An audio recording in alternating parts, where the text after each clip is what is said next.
طيب أنا كان بصوابما mun de ye kontra furu yɛrɛ ye fɔlɔ larabukan na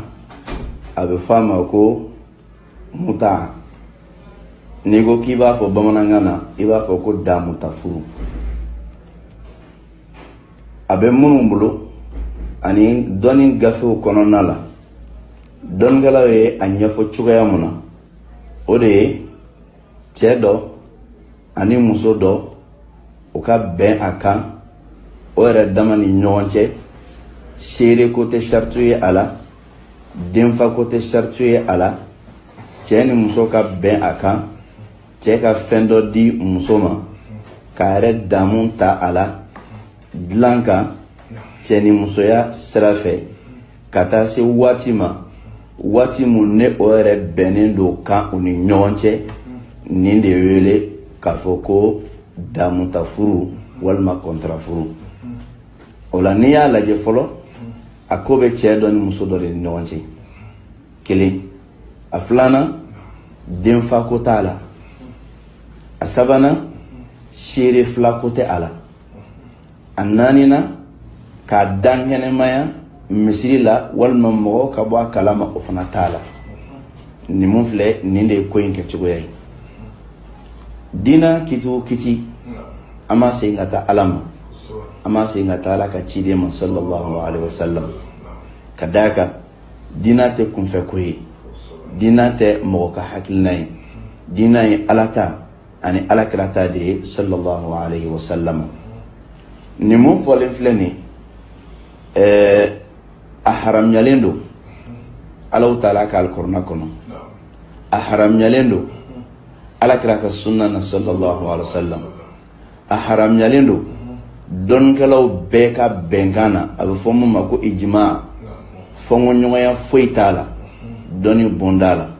wa a haramuyalen don hakili ɲuman yɛrɛ fana bɛɛ ka faamu kɔnɔna la k'a fɔ ko a haramuyalen don Alahu Taala ka alikuranɛ kɔnɔna la dalilu caman b'o la a dalilu dɔ ye jumɛn ye fɔlɔ an b'a daminɛ Alahu Taala ka kumakan bɛ yen Alahu Taala ko walladhina hum li furujihim hafizun illa ala azwajihim aw ma malakat aymanuhum fa innahum ghayru malumin faman ibtagha wara'a dhalika fa ulaika humul aadun ni aya in kɔnɔna la Alahu Taala ye muso la dangalen fɔ k'a dan muso fila ma a fɔlɔ ye jumɛn ye Ala ko maa minnu b'a la n'o kɛlen don k'u ka kurusi jalaw latanga fo n'a kɛla o furumuso ye furumuso ye jɔn ye muso mun bɛ yen ne y'a ɲini a fa bolo seere fila kɛla a la fa jɛna ni a dili ye i ye furu nafolo di a kunkɔrɔ o de ye furumuso ye Ala ko fo n'a kɛla o muso masina ye walima jɔnmuso mun bɛ yen n'i y'o mara kinibolo marali la n'o y'i ta ye sariya ye jɛn d'i ma k'i ka damu ta o la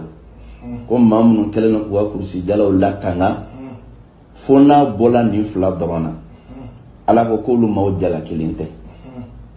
faman ibtagha wara'a dhalik fa ulaika humul aadun ni maa mun ye i yɛrɛ damu ta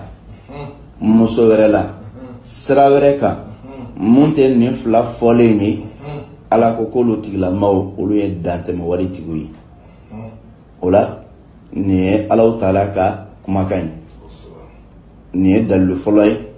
dɔnnikɛlaw ye mun fɔ k'a fɔ ko o ye a dalilu ye a dalilu filanan ye jumɛn ye Alahu Taala ka kumakan a ko wa man lam yastati' minkum tawlan an yankiha al-muhsanati al-mu'minat famimma malakat aymanukum min fatayatikum al-mu'minat Ala ko maa mun ma se aw cɛ la ka wari sɔrɔ ka se sɔrɔ ka hɔrɔnmuso mumini furu k'o tigilama o ka jɔnmuso furu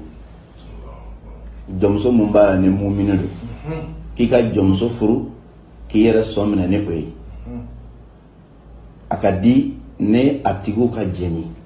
ni Allahu ta'ala ka kumakan alaka ni kumakan mun filɛ ni don gala ko kumakan ye dalu ye yɔrɔ jumɛn na n'a y'a sɔrɔ k'a fɔ furu wɛrɛ dɔ tun bɛ yen sariya ka furuba in jukɔrɔ n'o ye furu denni ye ala tun bɛ bɔ ni ye ni dɛsɛla belebele kɛli la i bɛ jigin fitinin na nka Allahu ta'ala m'o sira jira ala ko fa mimma malakat aymanukum min fatayatikum almu'minat wallahu a'lamu bi imanikum ba'dukum min ba'd fankihuhunna bi idni ahlihin ko jomso mun be aw bolo mun ye mu'mini muso ye ala de b'a ka limaniya can dɔn nka mun y'a ta da kɛnɛ ma a b'o ta ka baara kɛ n'o ye o la ni aya in kɔnɔna la ala ye limaniya kɛ sharti ye ka tila k'a kɛ jɔnmuso ye mun selen don a yɛrɛ la o tɛmɛnen kɔ ka bɔ yen a ko fankihuhunna bi idni ahlihinna a y'o furu n'o somɔgɔw ka diɲɛ ye hali jɔnmuso ala ma diɲɛ di ko ani hɔrɔnkɛ ka bɛn a la kɛnɛ kan ka tɛmɛ ni ɲɔgɔn ye ala ko k'a ka taa somɔgɔw de fɛ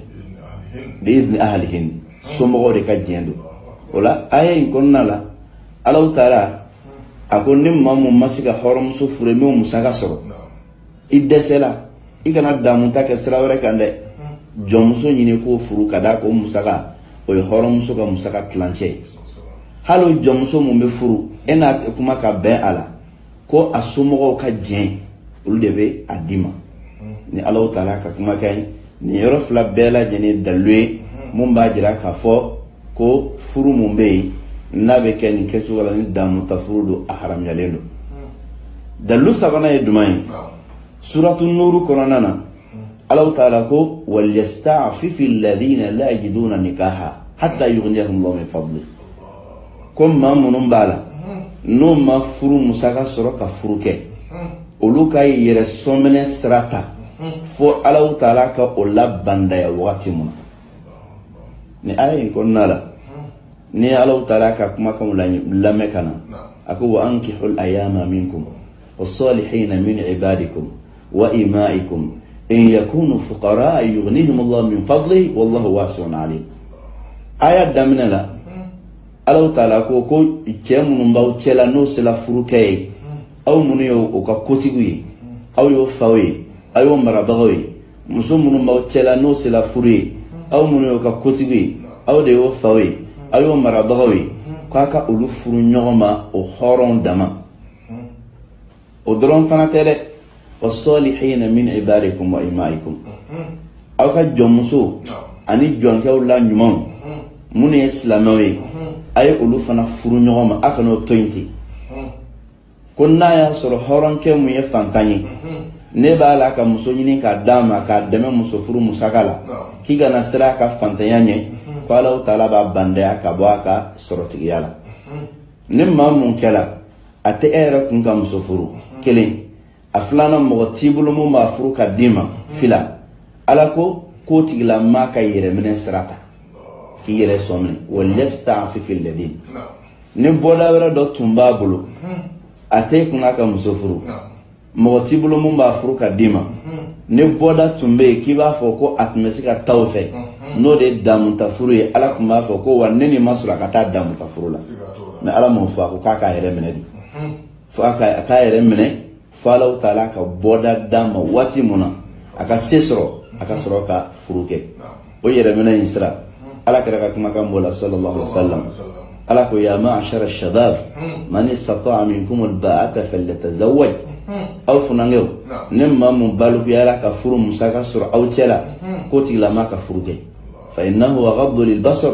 wa ahsanu lil-farj ko ka d'a kan furu de bɛ ɲɛnafilali datugu ka bɔ haramu ma wa ale de bɛ kurusijala fana latanga ka bɔ haramu ma wa man lam yastati ne maa mun ma se kira ma fɔ ko ka taga damuta furu kɛ dɛ a ko fa alayhi bisawm ko tigilama ka sundu a ka sundo ka d'a kan fa innahu lahu wija ko sun in bɛ k'a bolo kɔtɛrɛ ye k'a latanga ka bin ka bali ka bɔ binni ma haramu kɔnɔna la sun b'a to a bɛ ala ɲɛ siran sɔrɔ sun b'a ma surunya ala la o ye yɛrɛminɛ sira de ye ala ye mun fɔ ni aya in kɔnɔna la nin mɔne fɔ nin mun fana fɔlen filɛ nin ye dalilu ye Allahu ta'ala ka kɔnɔna la mun ni dɔnnikɛlaw ye baara kɛ ni a ye k'a fɔ ko abe furu ye damu ta furu abo haram yali ko fo o te islamia dina korona na few na tumbe Allah taala tumba fo ni konala ame bo al korona kono amma re wasa neni korona aya sabai amma taala kira ka sunna na sallallahu alaihi wasallam hadisa be muslimu kono juzu nanina seben fura keme ani bisaba ani nani hadisa be kamina kabo saburata al-juhani yoro ala majenama qala kira ko sallallahu alaihi wasallam ya ayyuhan nasu inni qad kuntu adintu lakum fil istimta'i ala wa inna allaha qad harramaha ila yawm al-qiyamah faman kana indahu minhunna shay'un falyuhill sabilaha wa la ta'khudhu mimma ataytumuhunna shay'an ni hadisa ikonna ko ala kira ko kisini nama baye e awma ne tuye jendi awma damuntala ne musoyi sisa Allah taala ya haramuya amma fo kala ya haramuya de ko ala ya haramuya ila yawmil qiyamah fo ka tasil lahara jodoma o koro de ka botaga segi ko inta fo ite kwa ila yawmil qiyamah kira ma haramuya de akon ne tuye jendi awma akerila nga ala ya haramuya uka fo ka tasil lahara jodoma ni kono nana haram bagay ala de kirate kele haramuya in fana wakati ma dansi ga ala ka be danina fo alkiyama joddo ala kira yo sallallahu alaihi wasallam adola dona fo ako kira ko kale tun jendi ko jaga tumeke la ala kira nana so lobe mi amma sahaba balama o taala nyini ga kitila ala e jabi folo mun dama ko kana ala taala e jabi folo mun di ko obini nyiniga dlani sobon kitila afowe nafan bala toro bala na toro ka bonga tema nafanka ajurumi ka bona nafan akira ni de fowe o belo tuma min kira nyina sallallahu alaihi wasallam falau taala nana korna aya flana njigi aw kana ummadun silla ka sura sulendo o bela kira ma foko kabla kira jendo mo tuma ka nyine fala nana korna aya laban jigi wakati muna ka foko dla haram yala wa aya dabla pew ala kira sallallahu ko foye ko bo ala ko ka dabla pew o fana de fleni ala kira te yamoriya di ko ni halala ni haramu yfuna ala yamoro dam ay femu sura nabeke abi jendo mala kada kala ma fem fa ifolo ko sa ko ne tun jendi awma damutala ni musoye na sisa wa inna allaha qad harramaha amma ko nya haram ya de ako ala de a haram ya ala ala ka cidendi ala ti fa e pa kala se ko ala ya haram ya ila yawmil qiyamah fuka tasi joduma faman kana indahu minhunna shay kunne ma mumbala na ya soro ko ni dot mbi bulu falyukhalli sabila kika kasrabla ni fura kila kam kila ko wati ala kila in sallallahu alaihi wasallam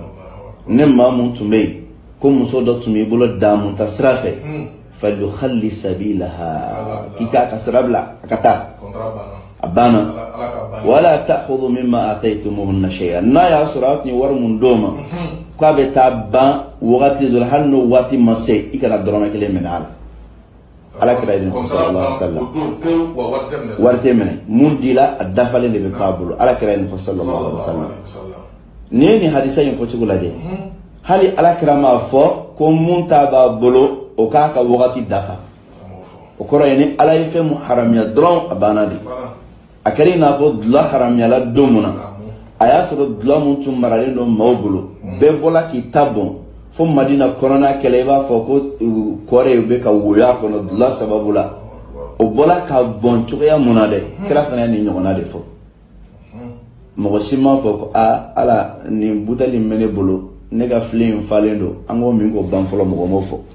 o ma fo tuya muna ni fana bo tuya kelende la Mosima sur ala kraka sahaba wala sallallahu alaihi wasallam ko mun ko kafo ko ali tabe ta seni yore ba kra yare ya fo ka daka ala kra ko sallallahu alaihi wasallam na ya suro musodot min mamun bulo da mutatu min nani nyonche ka se wati doma o wati nduma se ki kasra la blai akana toy feituni akana shikaso kele na ya suro ni hali million de dama الدرام كلين إكنا من على كريم صلى الله عليه وسلم والصحابة بارك كنيني ni hadisa yi muslim kono kitabu mumbe nanga ka kene ka tuma kitabu beka alqur'ana kofe o kitabu fulana o sahih muslimun de juzu nani seben fura keme ani bisaba ani nani ni ko hadisa yi wala hadisa yi konna la sabrat al juhani o de hadisa langal ka bokra sallallahu alaihi wasallam kele ala kira ka sunna kono tugin sallallahu alaihi wasallam ami hadisa wara do soray أمنا كأبو محمد بن علي عن علي بن أبي طالب رضي الله عنه أمنا كأبو علي دين محمد يرو كايا أمنا كأبو علي يرو علي بن أبي طالب على ما جنام علي بن أبي طالب أن رسول الله صلى الله عليه وسلم نهى عن متعة النساء يوم خيبر وعن أكل لحوم الحمر الإنسية Ali ibn Abi Talib ko ala kira kisi ani nema baye Khaybara dere la samuna ko ala kira ye damun ta haram yani musoyi kele hadisa don mun nana o yamaru bola ala kira nenka ko ala de ya haram ya ali fle ko defo akala wati mun ala yo fo kay balli ke fana kabo fali sogo donima sofali duni ala kira balika bo sallallahu alaihi wasallam ni hadisa muflani ni fana be bukhari konnala juzu duruna seben fura keme ani biolo fla ani fla imam ahmad rahimahullah aka musnadu fana konnala gafe folo seben fura bi wolon fla ani kononto ni hadisa mun bola ali yere yoro wala ni aharam yari hadisa doy hadisa sabana tuguni o be muslimu konnala o mena kabo rabi'u yoro ako kaya mena kabo afayro ko afako naha rasulullah sallallahu alaihi wasallam an nikahil mut'ati amal fathi ko ala ka cidin kisin na mabai maganda la samuna ko kare ballik ka bodda mutafuruma ni hadisa yi fana be muslimu konnala wala ni hadisa dama doy majiya ka fo nanya wasado ni ndrona wasalendo ala kala kuma ka sallallahu alaihi wasallam atala bukhari muslim de konnala ani imam ahmad ka musnadu atala de konnala ali ibn abi talib radiyallahu anhu ala kala doke o re ka hadisa langalum be ala ni hadisa num bela jene dalwe mu naba jira ka fo furu mun to ko damu ta furu haram yala kiran na nasoro furu su ya chama tumbe donc mbe che mbe amuso digata shi che do fe on fana ba amuso digata shi che re fe ala kira sura ni be sallallahu alaihi wasallam kira ya haram ya ni chugoya de la o chugoya kilen fana la e ki do amuso di furuna fulo temene ne fana kan ta di furuna fulo temene o tumbe ala kira ni bari sallallahu alaihi wasallam nunum bela jeni furu mun balla wala atmbe jahiliya konnala kira cila ka toy kira ce ka foko ni harami foni ala yamuru dama ala taala yamuru dama domna ya haramya ina fo dlat me min chuga muna ala taala yamuru di ku ga haramya la ambola ka ni hadisa munun lame ambola ka ni korna aya munun lame ulubore jira awna nambola wala don galo ba fo femma ko alijma no e don galo ka bengai don galo ka bengante ko amun be amana si gam benen go tele nga don gala munun temena olu ka kuma kauna o bela jeni ka fotaw ka ben kelema al fon ma ko alijma o kona la don gala be bena ka fo ko femu de toy ko damu tafuru ko haram yalelo al imam an-nawawi rahimahullah alayni bengan kuma fo to ga kin al imam al-qurtubi alayfana ni bengan kuma fo ibn al-mundhir alayni bengan kuma fo الإمام الشوكاني رحمهم الله جميعا ولو بلا جنيا جرا كافو كدون كلو ببنا كان كافو فرو منتوي كدام تفرو كفرو دو فم بالا ني أحرم يليلو زات راوري نمون فولين فلني نو دام تفري كما دولا إبا مي تابلو دودا تابلو ممبي على no bo yɛrɛ danbetiya ka taga alakira somaw ma sallallahu alaihi wasallam n'a bɛ fɔ ko siya taabolo o siya taabolo yɛrɛ ka gafew kɔnɔna la damutafuru haramyali dalu b'a la a dalu fɔlɔ ye jumɛn ye a mɛnna ka bɔ Ali ibn Abi Talib yɔrɔ Ala ma jɛn'a ma k'a fɔ ko harama rasulullah sallallahu alaihi wasallam nikah al-mut'a ko alakira a ye damutafuru haramiya n'o hadisa in fɔ n'a bɛ muslimu kɔnɔna la ni segila ka taga gafe kɔnɔ gafe mun tɔgɔ ye ko al-istibsar le Tusi siya gafe do o gafe a gafe filana sɛbɛnfura 100 ani 42 o kɔnɔna la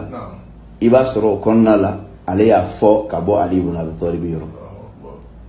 n'o tɛmɛna ka bɔ yen ni hadisa kelen mun fɔlen filɛ nin kitabu dɔ bɛ yen kitabu wasail shia lil amili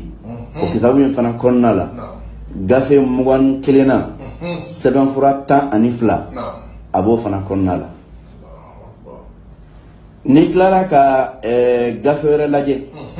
mun b'a la n'o ye siya gafe wɛrɛ dɔ ye a bɛ fɔ ma ko biharul anwar kɔnɔna la mun ye a sɛbɛnfura 100 na ani sɛbɛnfura 318 na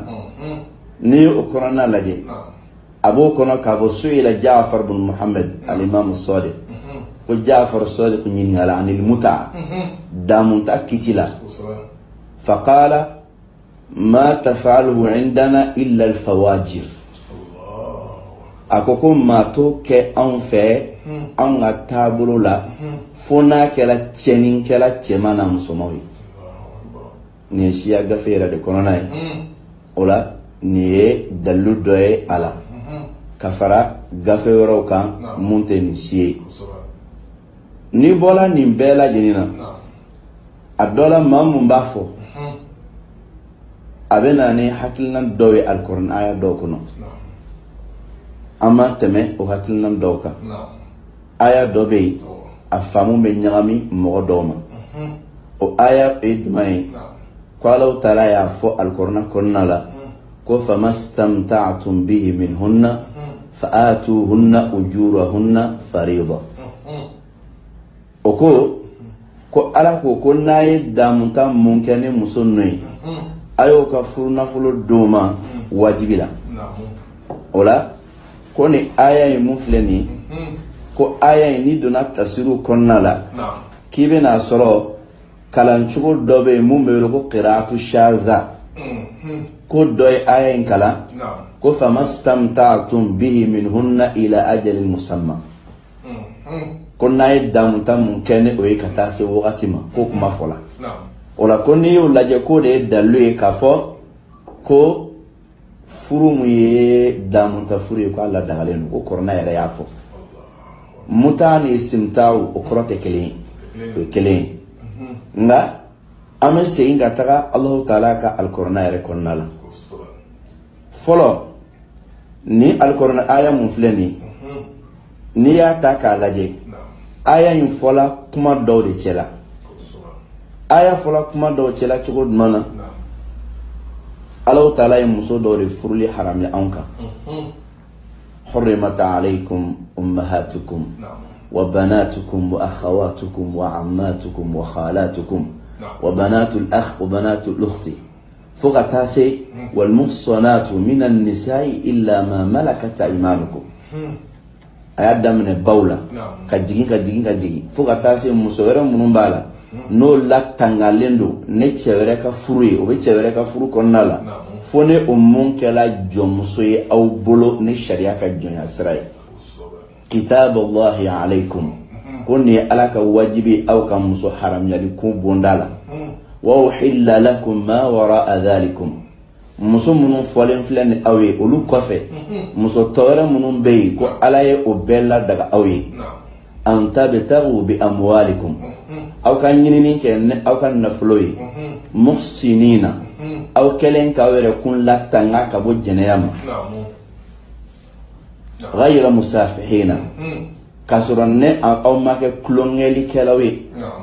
فما استمتعتم به منهن أي مسلمون تا أسرافه كسر تشيني سرته أو يرلك تعني سرادو تشيني سرته ne ay damuta ni muso munu ye fa'atuhunna ujurahunna farida uluka furuna fulo dili kala aw kan wajibi de ye hal na yobla ni muflen aya koro de ni aya sigi cogo laje kata kuma daminena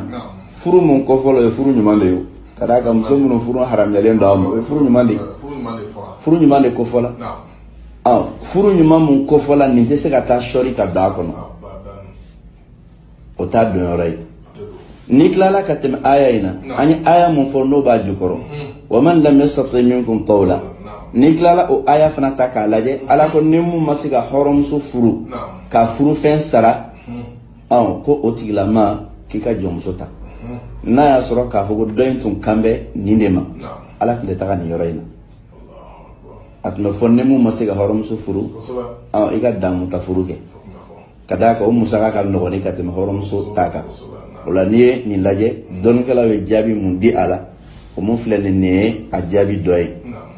ajabi dore duma tuguni ala taala ya foli mun ke muhsinin ghayra musafihin ko ya ke yira min bagawi ne no furuli bela jeni ba don furu mun bala na ya soro ko damu ta furudo o ta yira min ko ni yeremna to konnala ola aya yi ateta ni sirafe muhsinina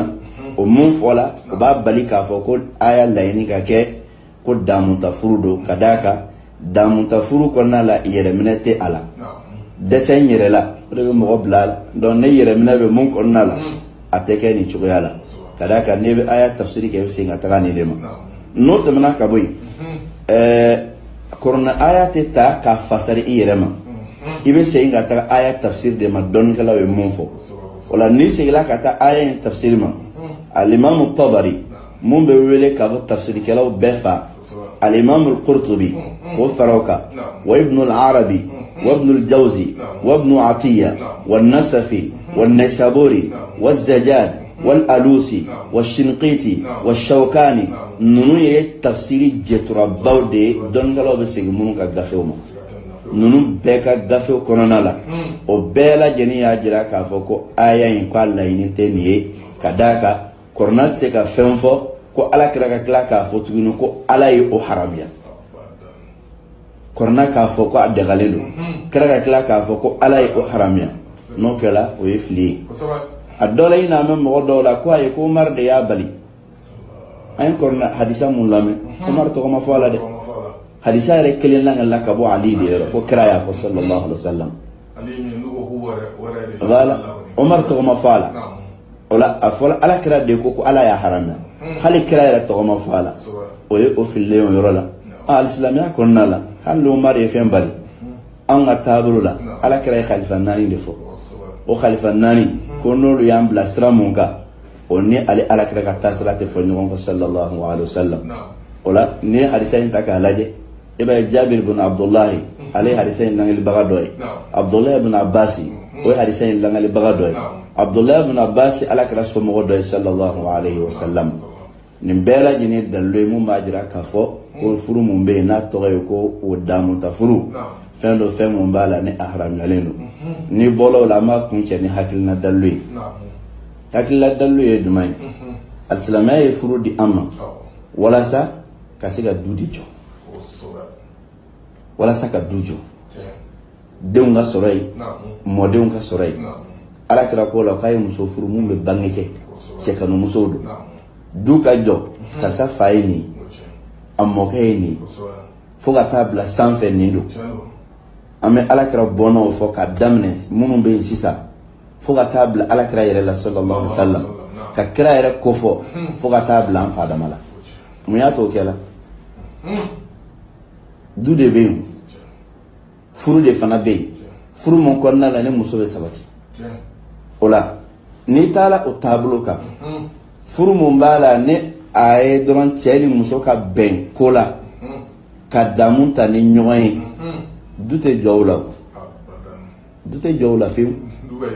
du be yere kadi wala hadamadiya me ke bagaya de no do furu kunte ala e furu damma muno teke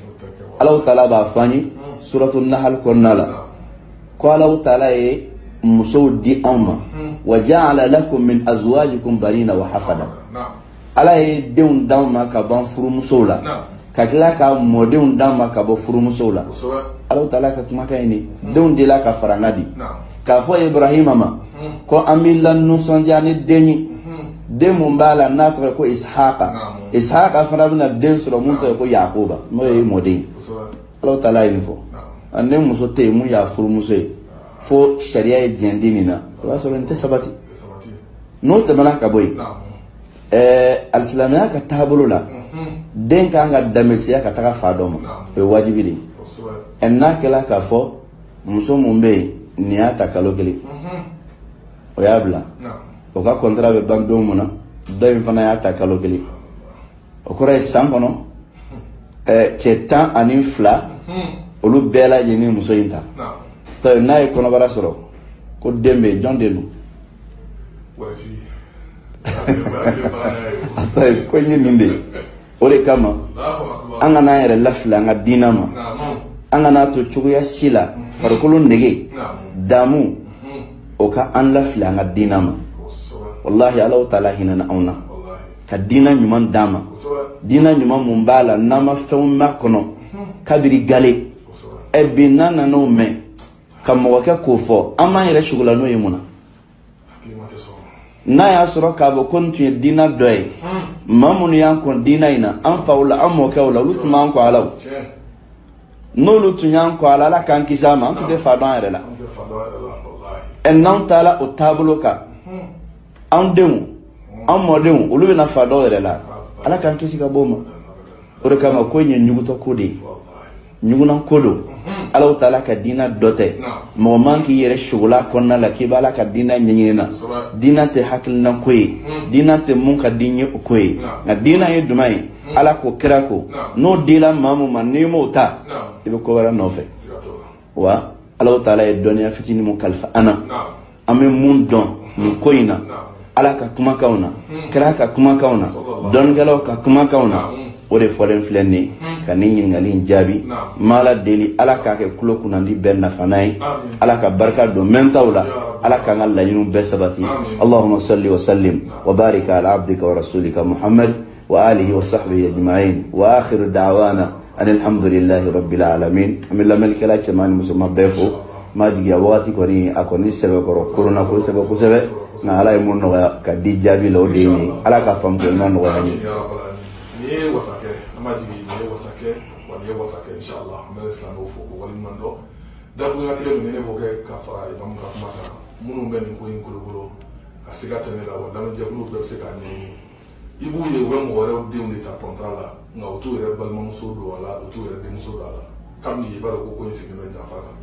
item mo shi ka re bal mo so a balin ko mo so flawo apleka di do ma contrala a balin do mo so flawo la se ka apleka di do ma contrala itoye a re wo de mo so flawo apleka di do ma contrala itoye mo be mo ta o ta kam ni ba ko ko yin da fara islamo ka ala ka baran ala re kuma do fama za ba al haqi illa dalal kuma nga tiyan nga baraka nay an kara mo aba fo ka wala di bon mana ala ka sara herela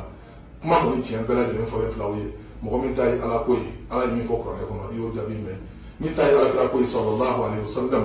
kira ye min fo ala ka haramuya ka ko ala de ado ale da ka la se mo ma o fana fo le ble